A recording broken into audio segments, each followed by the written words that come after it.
Thanks for tuning in, and welcome to the Good Earth's weekly radio show, Another Day of Living, where the conversations are all about eating well, living well, and feeling good.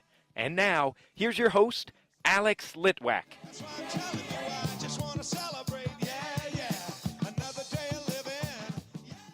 Well, it's spring, and that means all kinds of new things and new people. With me today is Dr. Melissa Laborsky. She trained at IU School of Medicine in traditional Western medicine and has now branched out and blossomed into Eastern medicine, and that's what we're going to talk about today. Welcome, Dr. Laborsky. Hello, thank you. Yeah, so let's talk about this journey. Absolutely. I think that this is a perfect opportunity. Okay, because when I met Alex at the door today, she was very frustrated by the weather because though it is officially spring, we have a beautiful snowfall outside. Yes, we do. So as I see my journey, the biggest lesson I've learned and what's propelled everything in terms of the way I practice is that I'm always looking at whatever is happening and looking for the reason, looking for the purpose, looking for the good, even a blanket of snow on a beautiful spring day. So thinking about what spring is all about. Spring is about transformation. Spring is about change. Spring is about creative manifestation. So we see that all around us. What's happening outside of us is what's happening within us. We feel it too. So there's this surge that you want to create, that you want to be productive. However, as human beings, we're energy, and we have to be very mindful of caring for our energy. So the blanket of snow to me means, hey, yay, it's spring. Take it easy, slow down just a little bit, and if you honor that, then you'll actually have more energy to be able to creatively manifest whatever it is that's meant to be in your life path. You sound like the eternal optimist. Yes. Yes, in a way, if you look around my office, I have a certain statement everywhere, and it's everything is happening for a reason.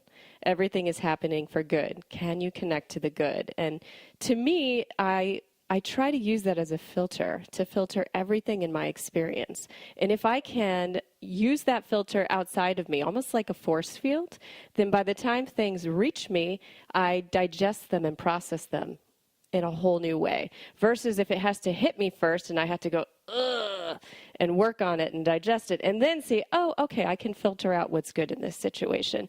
That's just a lot more costly for my body. So at the highest level, in terms of the way I live, in terms of the way I practice and try to teach my patients and my students in my class, this is the message that I am using and embodying, whether we're talking about the snow outside or we're talking about the function of our body and its organ systems. That's not exactly what you were taught at the IU School of Medicine. No. It doesn't seem like that would be the message. I mean, you obviously wanted to be in the healing arts.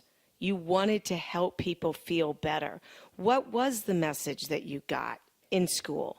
Ever since I was a little girl, I had always dreamed about going into medicine. I had no concept of all the other possibilities that were out there. In terms of the way I was raised and my mindset, I was very, very, very Western. So there really wasn't a choice in terms of what my path was in my mind. So IU School of Medicine was a perfect fit for me, and I can even remember once or twice they brought in an alternative, quote-unquote, practitioner, and just being like, squinting my eyes, not being able to receive the message, and yet part of me being a little intrigued. So the overwhelming message for me and my purpose in going to med school was I did want to be able to connect very deeply with my patients. I mean, there was that aspect of it was really the reason why I went to med school to begin with.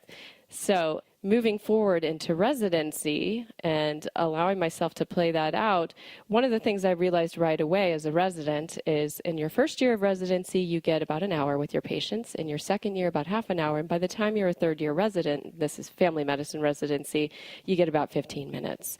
So for me, and the way that even I was connecting at that time with people, because I felt so deeply the importance of forming that relationship, I could not do it. It literally was against what felt like my nature to be able to do that. And I was chief resident, and I got talked to all the time. Okay, look, you've got to figure this out because if you're going to be in this business, you're going to have to learn how to concentrate down your time.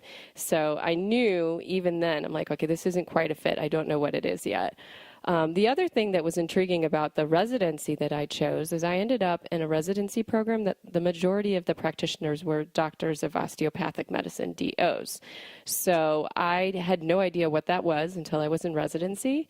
Again, I just kind of observed them and was fascinated by the slightly different, more holistic way they would approach things, and in particular, being able to use manipulation.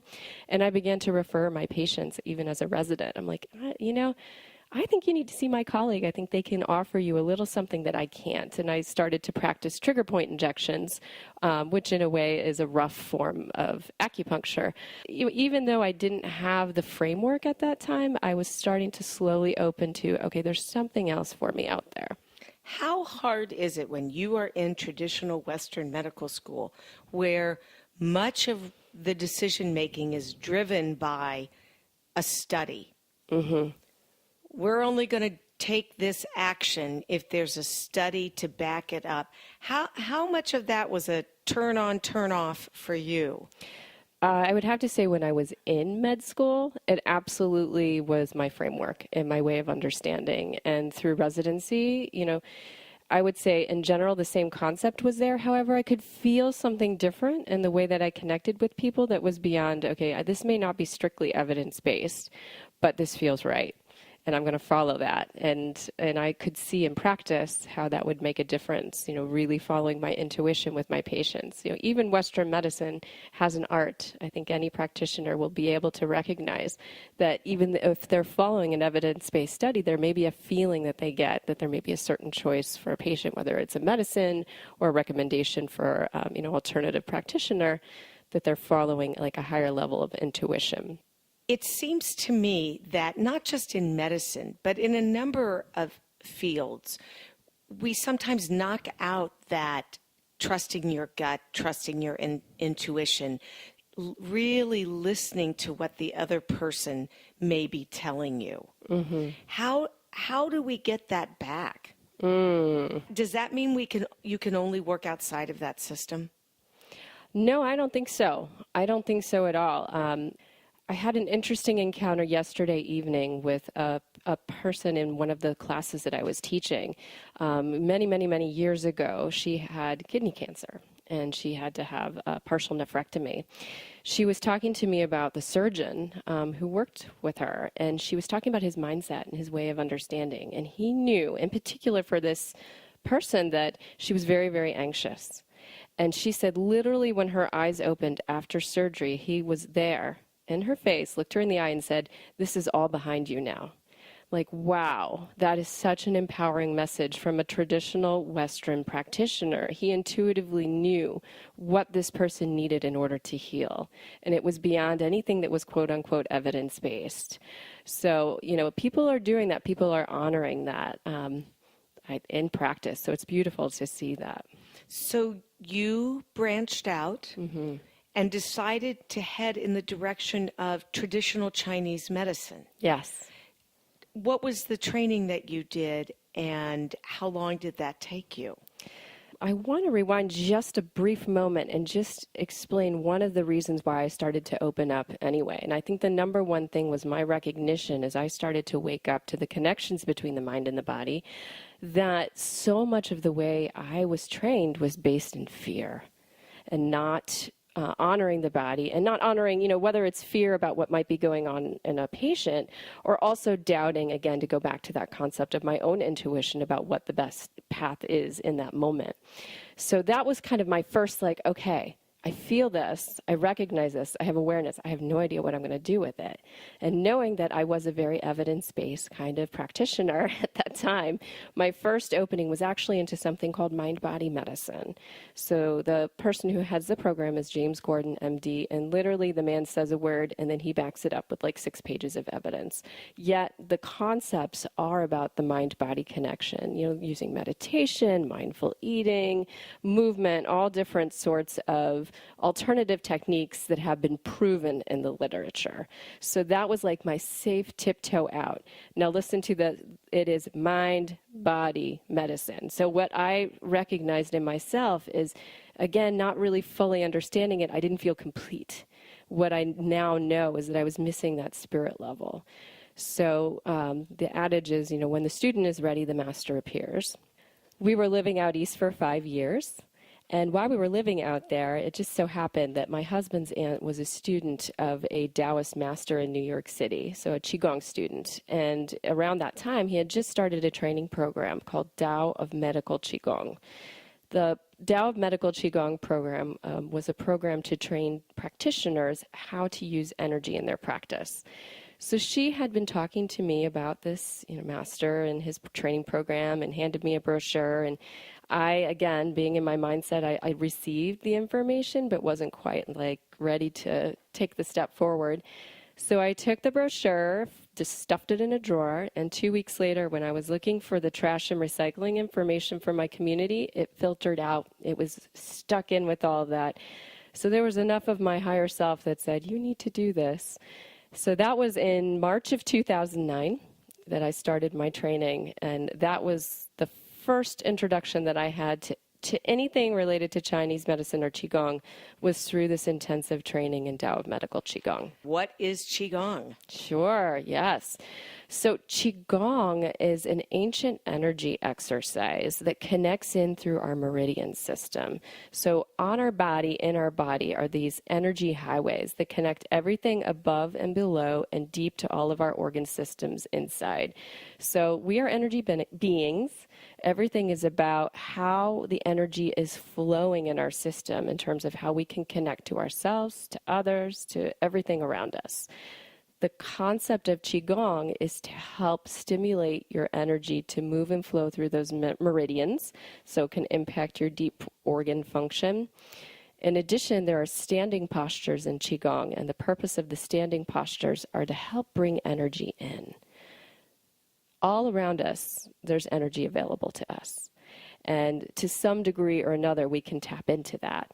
So what ancient masters realized through the Qigong practice is if you put your body into specific positions, you literally become like a plug that makes you more open to receiving that universal Qi. And because it's all highly intuitive, you bring it in, and then your body knows exactly what to do to in terms of impacting your organ function and opening you up to higher level intuitive information that you might need in that moment. So the meridian energy highways, those are the same energy highways that a traditional Chinese medicine acupuncturist would be using. Yes, Okay. yes. But Qigong is actually a physical activity. Yes, so it's a form of exercise.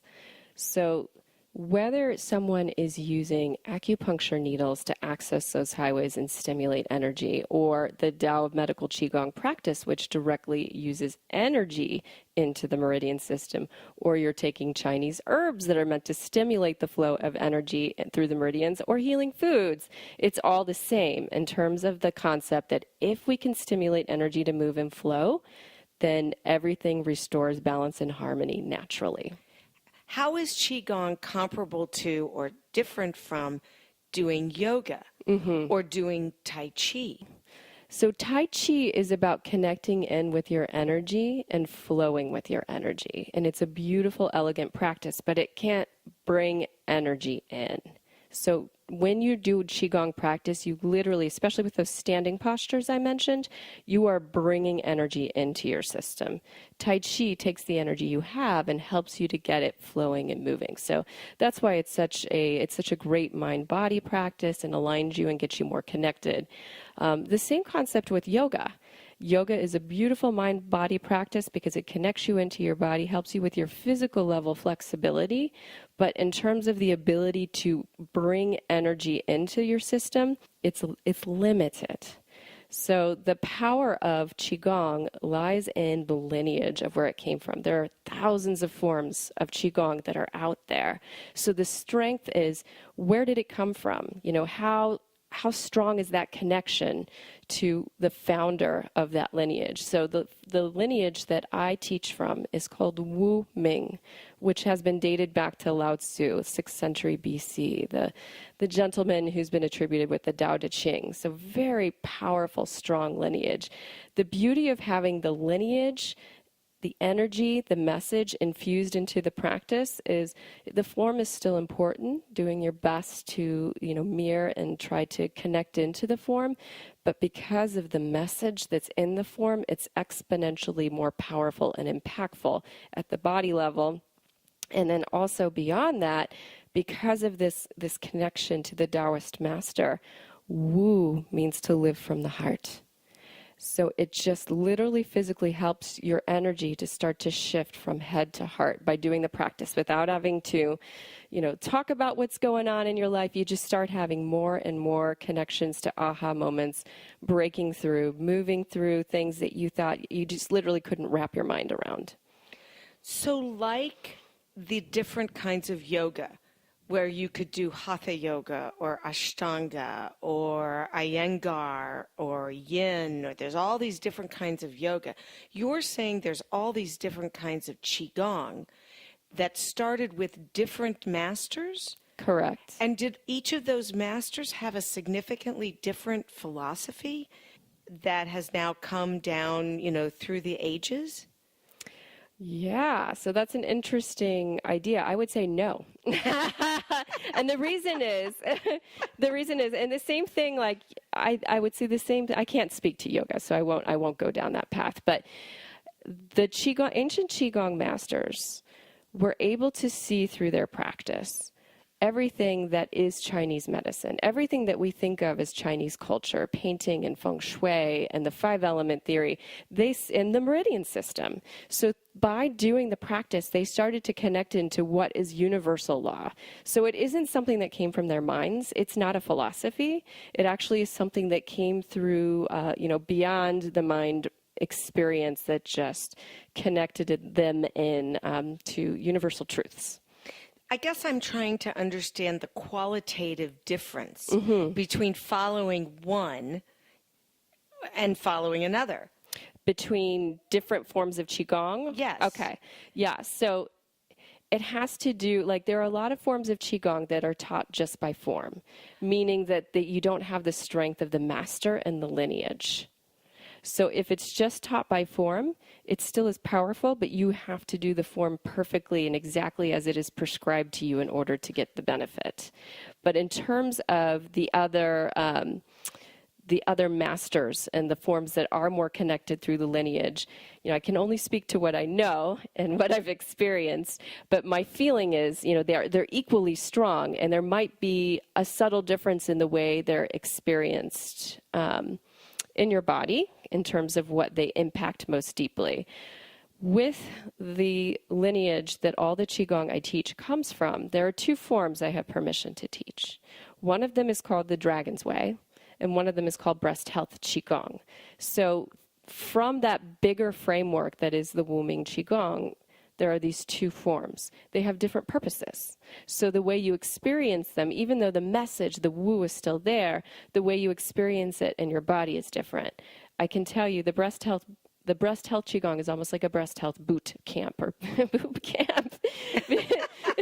Because the intention and the purpose is you need to be blasting the energy through those meridians that run through the breasts in order to move cancer, in order to prevent cancer from setting in there. So there is a feeling when you do the practice that's quite intense, especially across the chest wall.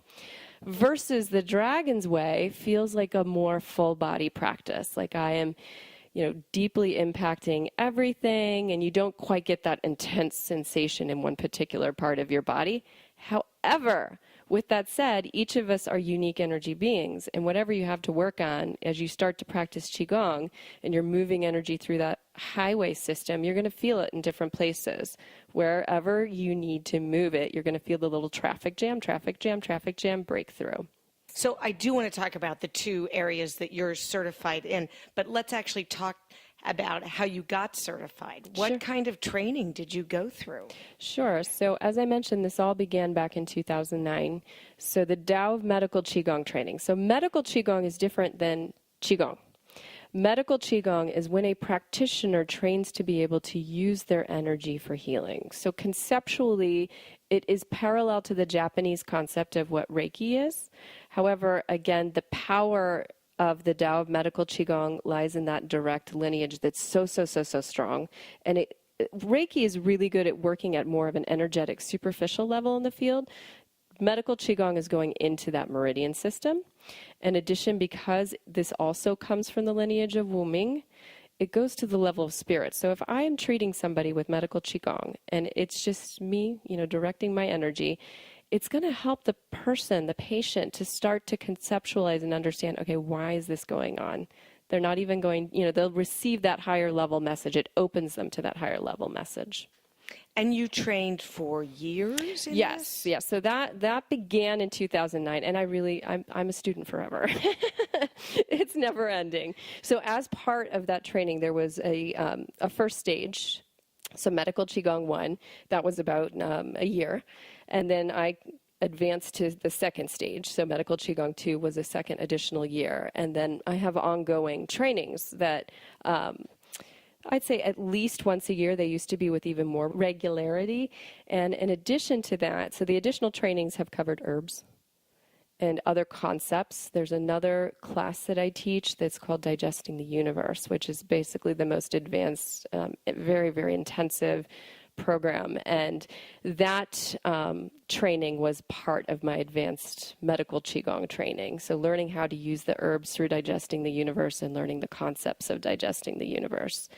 The Dragon's Way training was a separate training that I did back in 2010.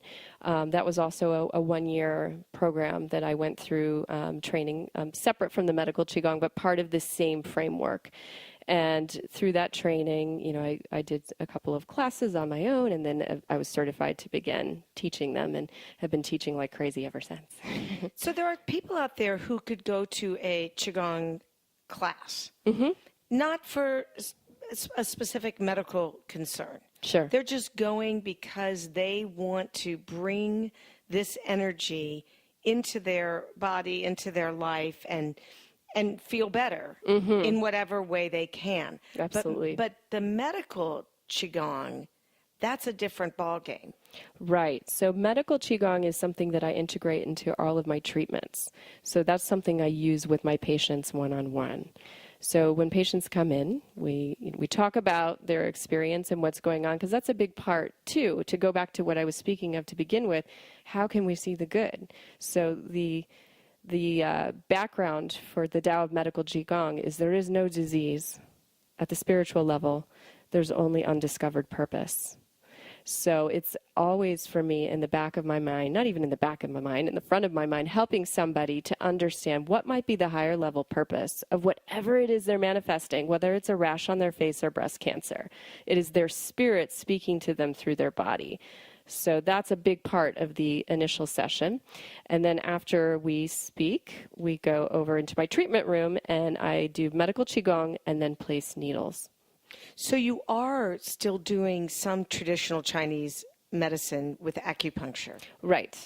So I practice acupuncture as I learned it directly from my master. It's very Taoist simplistic, so I don't use a lot of points, very few points to impact multiple different things.